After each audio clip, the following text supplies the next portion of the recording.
Welcome. Here's a classic little Dharma story, an oldie but goodie. It's the story of a meditation master, let's say way back when, who is rigorously working with his very young students. The whole idea here is to train them to pay attention to what's happening. So whenever they're doing their studies, he stands over them quite imperiously and says, when you read, read. Again and again, that's sort of his mantra. When you read, read. And when they have their simple meals in the monastery, he stands over them, walks around as they're eating and says, when you eat, eat. When you eat, eat. And this is pretty much a very integral part of the training. When you read, read. When you eat, eat. As the story goes, some of the students were hungry one night. They decided to break into the kitchen and see if they could find something to eat. And there they find their master sitting at the table, eating a bowl of rice and reading the newspaper. They stand around him, knowing they don't have to say anything because they got him busted. He stops, he looks each of the students in the eye, and he says, when you eat and read, eat and read. Last talk, I talked about focus and concentration and shared some strategies for training your mind to become more aware of moment-to-moment focus on an object. And the truth is, I got so carried away in that talk, I only got halfway through the talk. So I'd like to carry on here. And I hope you find this helpful because many people find that meditation is really hard. Some say it's not. You may have seen some of those ads in the past saying that if you buy this audio CD, within 30 seconds you'll be meditating like a monk who's been meditating for 30 years. I bought one of those CDs, and that's not true. There is some interesting technology of working with dual binaural beats and so forth that can definitely help you and support you in sort of arriving in present moment awareness, but it takes some training. There are those who say how ultimately meditation is about effortlessness, and that's true. Sometimes it is about effortlessness. Sometimes you enter into a really cool flow where it's all happening by itself and you're allowing it to happen and it's all unfolding. But another part of the training is about learning how to pay attention when it's not so easy. This is where it's safe to say, I think, that meditation is not a walk in the park. Number one, undigested material comes up. As you're cultivating moment-to-moment awareness, all the unhealed, unfelt, unseen parts within, they just come up to the surface as part of the natural kind of purgative process of meditation. But in terms of focus and concentration, there are times when it's not easy. The mind is scattered. The mind's, you're over-emotional. You just can't pay attention. And this is where you develop willpower, where you develop resilience, where you develop kind of grit in your practice. And the upside of developing your powers of concentration can be enormously powerful. Concentration helps you to set the stage for insight, for mindfulness. It sets the stage for wisdom and compassion, and ultimately, it sets the stage for liberation or for true freedom. So I'd like to talk a little bit about, as I usually do, in 4 parts. Part 1, how a focused mind is a powerful mind. Second are some strategies for inner focus, for training attention on your inner world. In part 3, I'll talk a little bit about some of the strategies for outer focus on how to sustain attention on what's most important to you. And in part 4, how focus and concentration can truly set the stage for awakening, liberation, enlightenment, if you will. So there are some amazing stories of focus out there. Um, People who have given their lives to particular professions where they really have to pay attention. A good friend of mine back in my ashram days decided he wanted to become a pilot. And specifically, he wanted to become a jet pilot. He didn't have any training, but he invested his time and his fortune into being a pilot of large planes. And the first job he found was being a pilot for FedEx or UPS. One of those. I think he was flying into South America, and he said that the job was hours of boredom punctuated by minutes of sheer terror. The takeoff and landings in particular. Everything has to be perfect. Everything has to be aligned. If you make one mistake, grave consequences. And every move he would make was recorded and reviewed. So he was responsible for the crew, he was responsible for the complexity of the aircraft. He had to focus and pay attention. A good friend worked as an anesthesiologist, and I just got a sense of what it's like to literally be holding someone's life in your hands, matching the technical aspects of anesthesia with the particular condition of the patient, and then matching it perfectly. And again, the consequences of slipping up are grave, literally, potentially. When I think of someone who's a surgeon who's gone through 4 years of college, through med school, through up to 7 years of training in order to perform these incredibly complex surgeries, it really speaks to what's possible with the mind when you're concentrated. And I would imagine that in your job, in your life, there are aspects that absolutely require laser-like focus. Even driving a car or riding a bike, if you lose focus and concentration, you're in danger.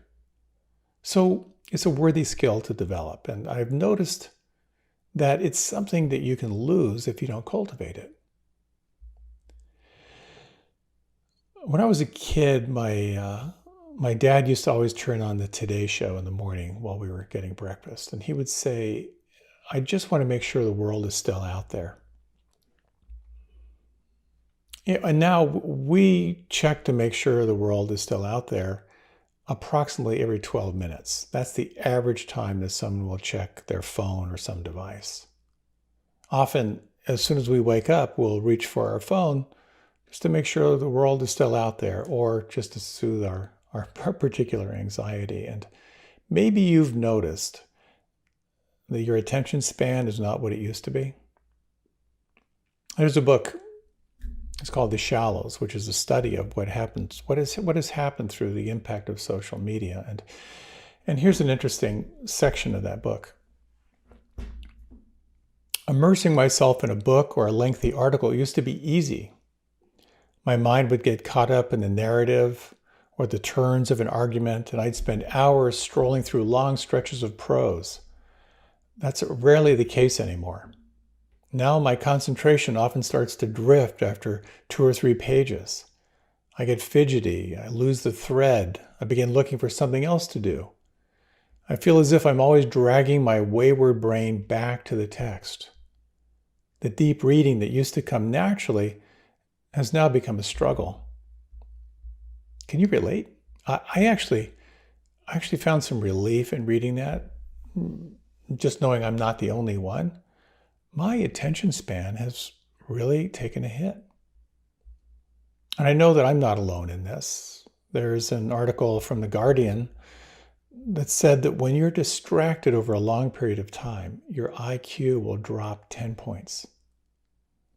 And that constant interruptions can have the same effect as sleep loss.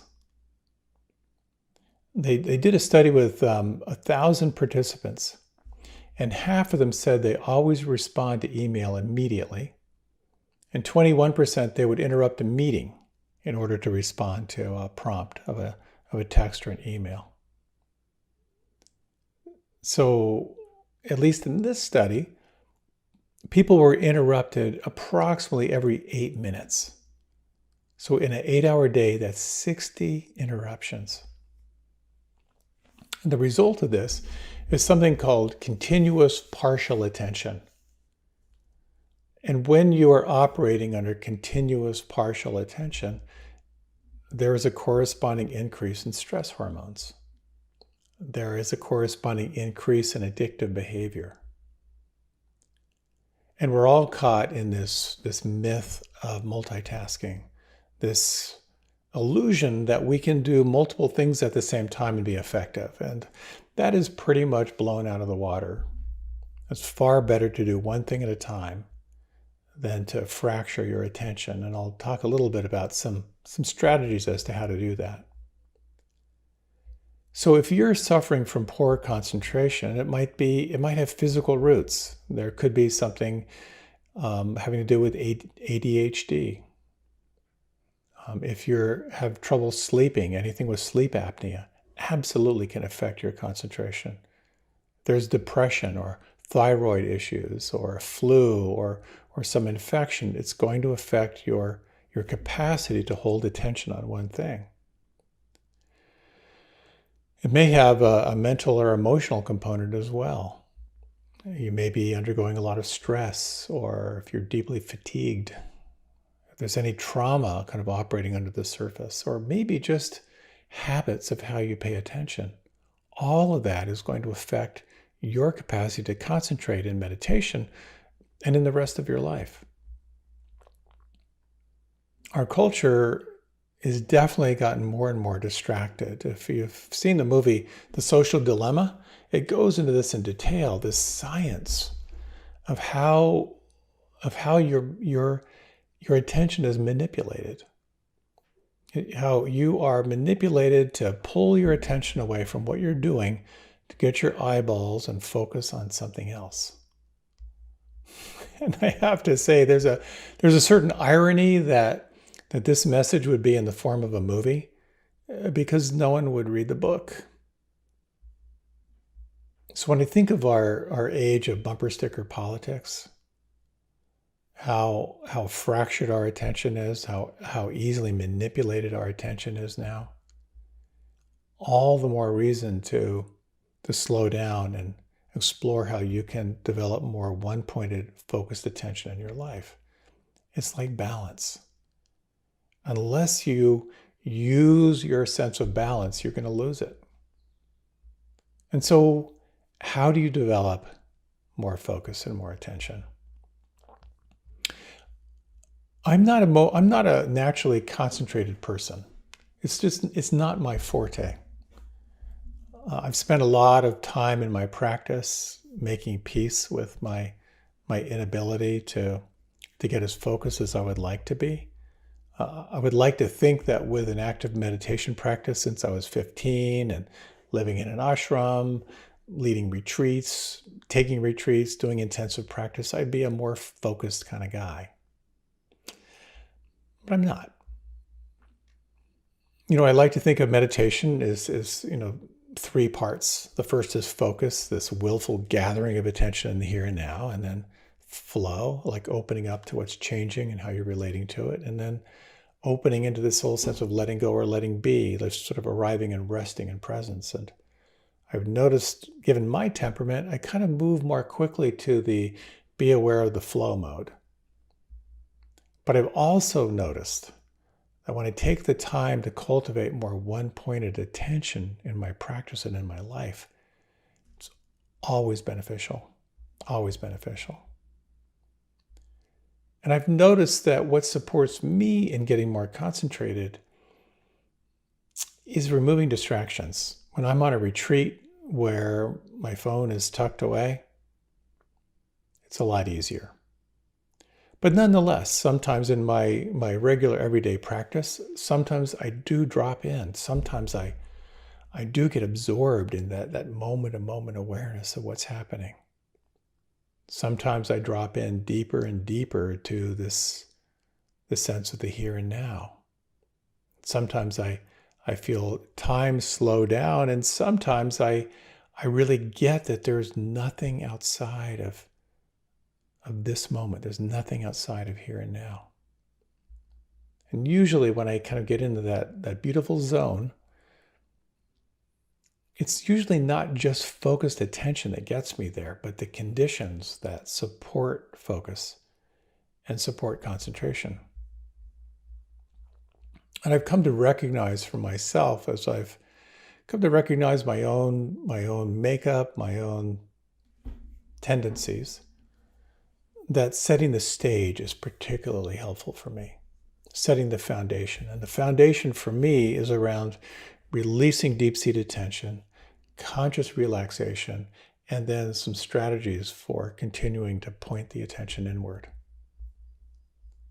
So usually for me, that's around movement, relaxation, and then reminders. So let me share a little practice with you. If you're up for it, we'll take a couple minutes, and you can try this on for yourself. So the whole idea of movement is you're sort of raising energy and then moving into relaxation to let it settle. So if you've meditated with me at all, you've done this. So if you like, you can take your hands and just begin shaking out your hands. This is optional. You don't have to do this. And if you have your eyes closed, no one can see you. But also, if you're listening to this on headphones and there's anyone else in the room, this will be very entertaining for them to watch. So you can begin to deepen your breath, let the shaking get a little more vigorous. Full, long, deep breath, and then reach your arms up overhead. Stretch your arms up and just hold them there. And as you hold your arms up overhead, you're going to feel sensations beginning to build. It may feel unpleasant. It may feel tingling. You may feel pulse. And then close your eyes. And then very slowly now, imagine that if someone was watching you, they could barely perceive movement, and let your hands begin an ultra slow motion flow down toward your lap. Let all of your focus and concentration be on the micro movements of your hands as they flow through space. And notice the effect on the mind.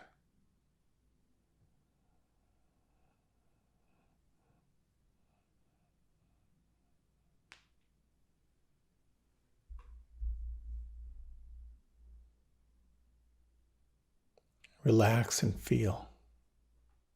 And no matter where your hands are, whether they come to rest or whether they're still in transit,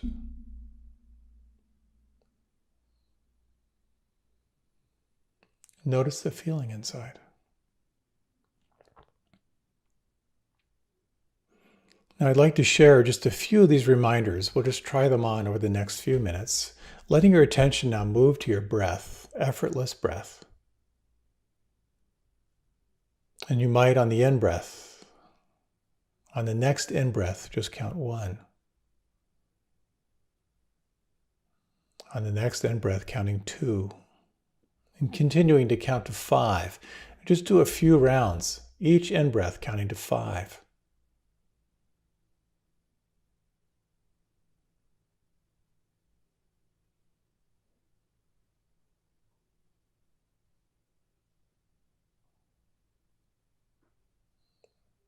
And if you would,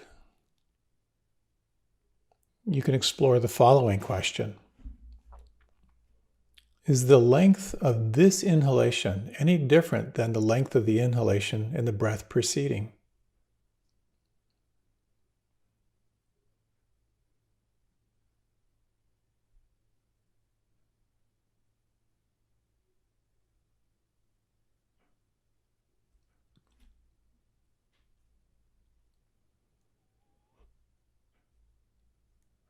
And exploring the next question.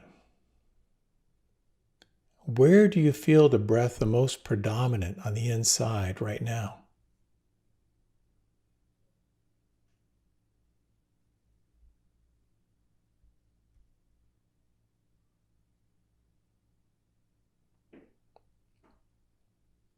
If your mind has wandered, is it possible to celebrate the awakening and guide your attention back to your breath?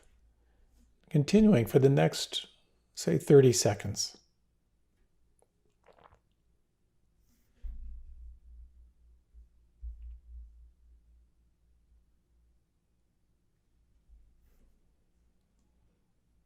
If you like, you can release the breath and feel free to open your eyes, or you can remain with them closed. So how do you get more focused in meditation? Well, there are a few things that I find helpful. The first is the power of simplicity, and that is primarily around removing what might distract you. If you're a chronic phone checker, you might tuck your phone away. You might create a place where you sit on a regular basis. That's very, very simple and easy. Number one, you'll have a sense of like associating a quality of good feeling about it. But also you're going to be in a space where you won't be tempted to distract yourself. Part of the simplicity for me is to kind of create a ritual where I meditate before anything else. I'll kind of get up, I'll use the bathroom, and then I'll do my practice before my mind starts ramping up into the day. So the power of simplicity. And what's helpful for me, and you might consider as a way of creating the conditions that will support you in your practice, is to consider starting your meditation with some movement. Now, you may have noticed for yourself that when you sit after movement, it's a little bit easier. But think in terms of some practices that will sort of awaken energy and then allow your energy to settle. If you have any favorite yoga postures that you like to do, or you can try that shaking, maybe do that a little bit longer. You can just have the arms up overhead and do a little breath and movement, anything that's going to help you to sort of wake up the energy and let it settle. The other technique I find that really helps me to cultivate a greater sense of absorption is slow motion movement. So the classic, which I love to do, and which of course I lead all the time if you've sat with me, is this idea of either having your arms way up overhead or even just in front of your face. And then you close your eyes and you imagine that if someone was watching you, they could barely perceive movement. And the anchor, the focus of your attention is on this ultra slow motion movement of the hands. And what you may find is that by focusing on the anchor of slow motion movement, because it's sensation, it's a little bit easier for the mind to track, and it can cultivate a sense of absorption, a sense of the attention moving from out there to more and more inside. So that's one of my go-tos. There's an interesting practice which I've played with years and years and years ago called Kumnai, where you can take any simple little movement and just slow it down.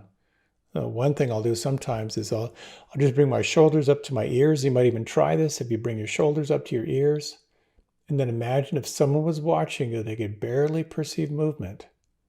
Let your shoulders do this ultra slow motion descent. And again, the more you focus on sensation, the more you'll naturally find awareness becoming more and more absorbed, more and more drawn inward, and helping you to set the stage for the subtlety of your meditation practice.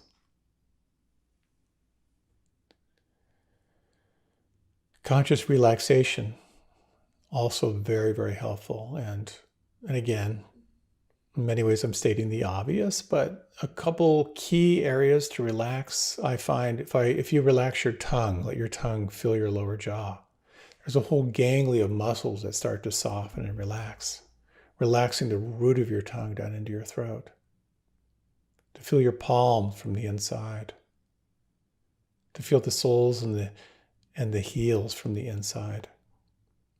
Again, you're setting the stage for concentration.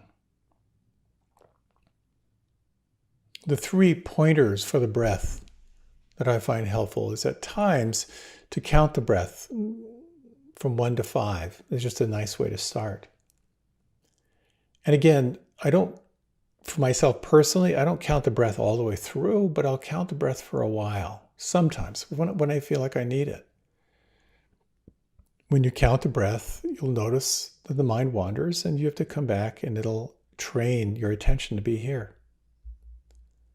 One of the techniques that I really like is to ask myself, is this next in-breath shorter or longer than the in-breath preceding? And again, just by tracking that question, it'll absorb your attention more inwardly. I've also played on long retreats. Is the next in-breath shorter or longer than the in-breath preceding the last in-breath? That gets a little complex, but it'll absorb your attention because you're paying attention on purpose. So the first question, counting breath. The second, in-breath compared to the in-breath preceding. And the third is, where exactly do I feel this breath on the inside? And finally, in concentration practice, there is this built-in reflex of self-judgment. And when you lose concentration, of course, the mind is going to go into comparing and judging. You can reframe that by actually making that moment of wakefulness pleasurable. To acknowledge the mind for coming back, to thank it, to bring in a little mild celebration. You are awake. And then look for the pleasure on the return. Relax your tongue, the palms of the hands, the soles of the feet, the belly, and take some time to feel that pleasure in re-arriving. It can be a really beautiful way to allow yourself to find more and more pleasure in the concentration, because concentration is actually, when you're there, a very, very pleasurable place to be. We'll talk about that a little bit more. So when the mind wanders, take your time. You don't have to rush back to your anchor.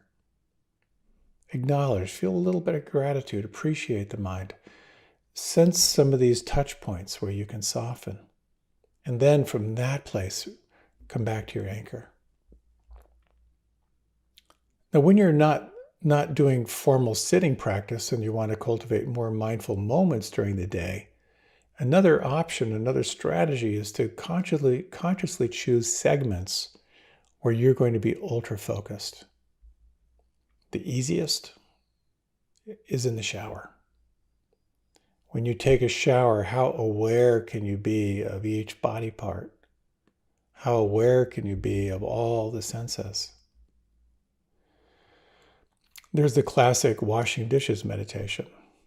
When you're doing the dishes or loading the dishwasher, how much can you make that a concentration and flow practice where you're aware of all the senses, how your body's moving, and of course the dishes get done that way. When you're listening to someone, how intimately can you really listen? When you eat. And one of the greatest techniques that I know of for cultivating the sense of here and now is to slow down. As the story goes, when you slow down, the more you slow down, the more you notice. Back in my ashram days, there was someone who was begging his parents to come and visit. He was so excited about being in the community, and they never did. We were having a retreat, a personal retreat just for the ashram residents, and we were doing walking meditation. So all of us back in those days, we wore white when we were practicing. So there were about 300 people all doing walking meditation outside wearing white, walking ultra slow, which happened to be the moment his parents chose to surprise him by visiting. And I just can't imagine what it was like for them to go see their little boy who's so excited to be living in this spiritual community and drive up and see 300 people in white walking like zombies. But slowing down can be so helpful. And to also recognize that there are times when you can focus and concentrate better than others. For me, the best times of day, for concentration practice are first thing in the morning. The best conditions for me are after I exercise or do some conscious movement. So developing concentration internally absolutely can bleed into the rest of your life. The more you develop that sense of one-pointed attention, the more you'll find wherever you apply it, that sense of concentration can come through. And there's a story about Swami Vivekananda. Now, these stories about spiritual teachers, they tend to get mythologized, they tend to get amplified. There's a little bit of hero worship here, but still a good story. Once during his visit to Chicago, Swami Vivekananda was taking a stroll on the banks of a river. There he saw some young boys with an air gun trying to shoot at eggshells floating in the river. As the shells rolled up and down on the choppy water, the boys could not hit them. None of the boys hit an eggshell despite trying many times. Swami Vivekananda was watching their game with keen interest. Seeing this, the boys called out to him, "You've been watching us this whole time. Do you want to give it a try?" Swami Vivekananda smiled and said that he would like to give it a try. Taking the air gun in his hand, he aimed at the eggshells and concentrated on the target for a long time. Then he fired the gun 12 times and hit an eggshell each time. Well, the boys were awestruck seeing Swamiji's skill and asked, "Well, how could you do that? Have you had a lot of shooting practice?" And Swamiji laughed and said, "No, I've never practiced shooting." And the boys were confused. "Well, then how did you shoot so well?" Swami Vivekananda replied, "Well, let me tell you a secret. Whatever you do, concentrate all of your attention on it. Think of nothing else. If you are shooting, keep your mind only on the target, and your aim will not fail. Concentration can work wonders. Even when you're studying, think only of the lesson at hand, and you will be able to remember what you study." So, this capacity for willful concentration that you do internally can absolutely express itself fully in your life. And in that same way, when you're looking to cultivate more concentration in your life, it reminds me of growing up in the Pennsylvania Dutch country with the Amish and the Mennonites and their buggies. The horses, which would go along sides of highways, were pretty placid. I could never understand why, with all the cars and trucks screaming by. Well, the secret was blinders. Have you ever seen the horses? Quite often they'll wear blinders where their eyes can't wander to the left and right. It keeps your attention focused. And even if you just cup your eyes when you're reading or focusing, you'll be able to keep your attention on what's in front of you. So I find just having a clear desk, making sure visually I'm not distracted, will help me to kind of focus a little more. Even as I was writing this talk, the technique which I use, which I've shared before, it's really kind of twofold. One of them is the Pomodoro Technique. And the Pomodoro Technique is basically 25 minutes of focused attention with a 5-minute break on a timer. And I actually sync it up with an audio soundtrack. I use an app called Focus at Will, which are some audio tracks which are designed to help you stay focused. So I'll focus with headphones on for 25 minutes, and I take a forced break, 5-minute break, and then I go back to it again. A friend of mine taught his son this technique who's really struggling with his schoolwork. And they said, okay, 25 minutes of focused attention and then a reward at the end. His son could not believe that he finished his assignment in 25 minutes. It would have taken him hours of struggling and being distracted. Part of the key with that is to take a forced 5-minute break. Because I find sometimes I get into a flow, I want to keep going, and I kind of burn myself out. But I found that to be helpful. It's also helpful to, again, just as there are times when you're more naturally concentrated, to time that with your most important work. To identify your peak productivity hours has been very, very helpful for me. And for me, it's the morning.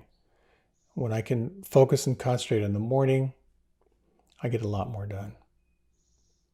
There's a lot more if you want to learn more about developing more concentration and focus. A lot of studies here. Sleep, exercise, being in nature, meditation, taking forced breaks, music, looking at your diet, looking at the skillful use of caffeine, all really, really important elements that go into it. And they're really powerful elements. They're kind of the baseline of what's going to help you focus in your life.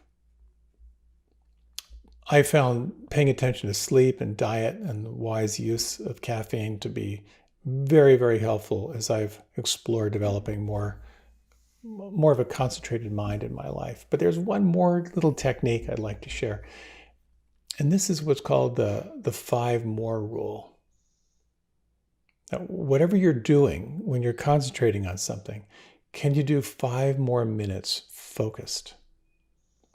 And it's a fascinating practice. And I've only been doing this for a little while.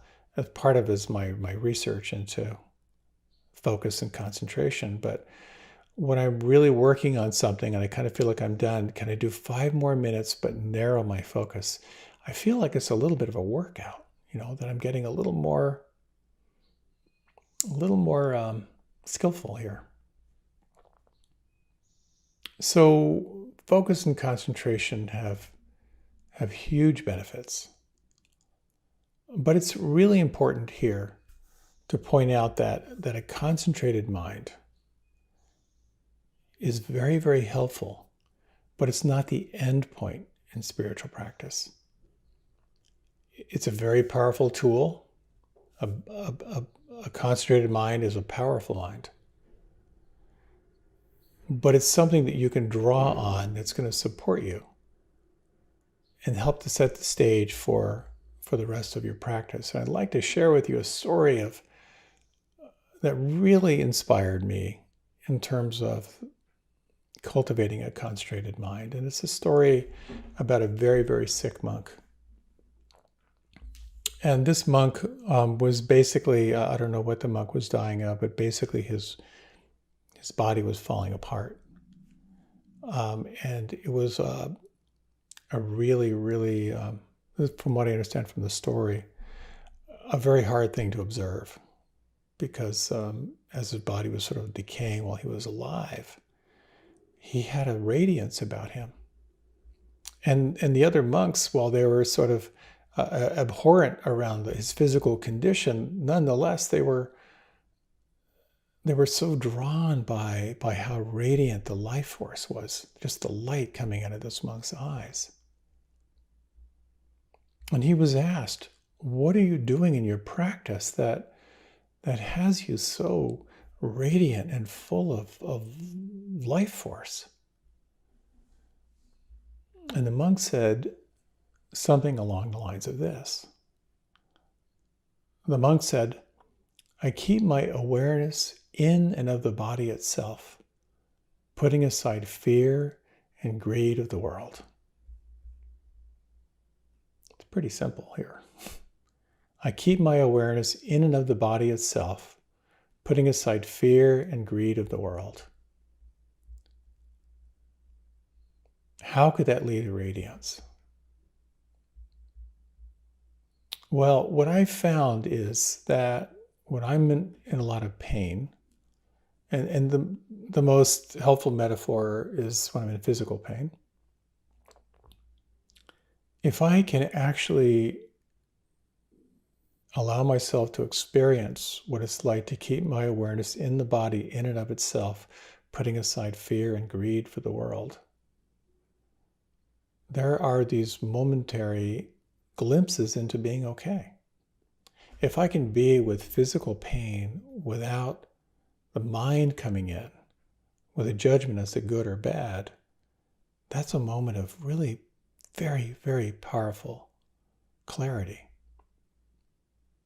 So can you sense the possibility here?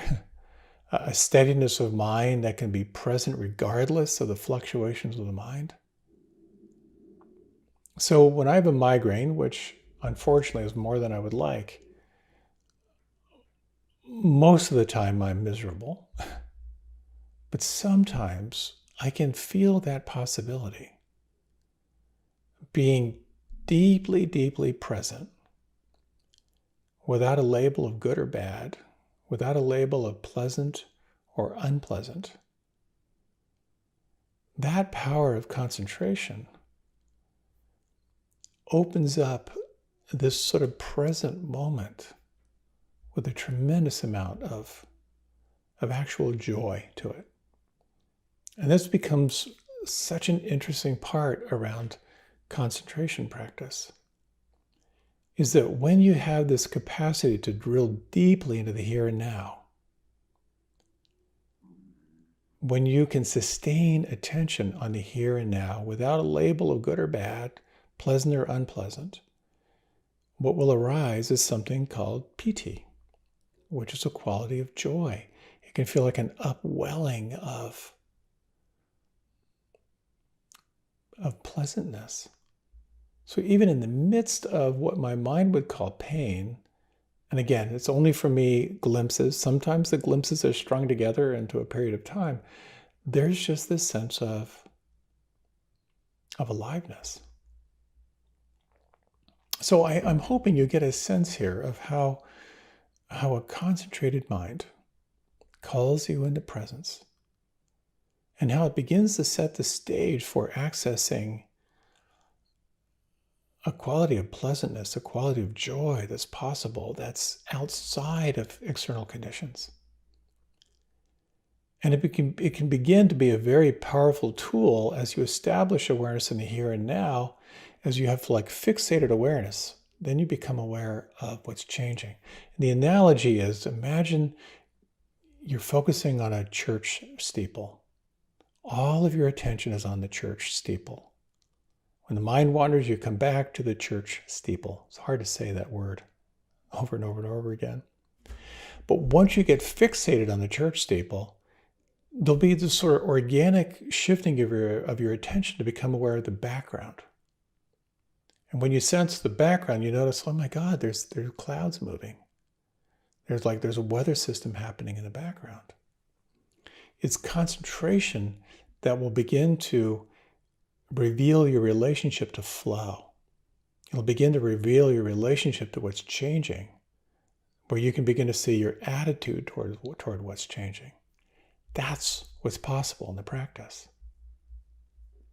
So there's an element of concentration that's very much laser pointed, but there's another quality that is about softening concentration. I'm going to end here with a little quote from Zhuangzi. And again, a lot of the references here will use the male pronoun. I'll stick with the male pronoun. Think of this in terms of meditation or anything you want in your life. It's not about working harder, but rather about stepping back and gentle focus. Stop trying so hard and instead allow things to happen to you. When an archer is shooting for nothing, he's got all the skill. If he shoots for a brass buckle, he's already nervous. If he shoots for a prize of gold, he goes blind or sees two targets. He's out of his mind. His skill has not changed, but the prize divides him. He cares. He thinks more of winning than shooting, and the need to win drains him of his power. So can you sense this possibility of being deeply concentrated and at the same time being free of desire? This is what starts to open up the mystery, not only in your practice, but in your life. I hope you found this helpful. Best wishes to you in your practice, and I look forward to sharing more with you down the road.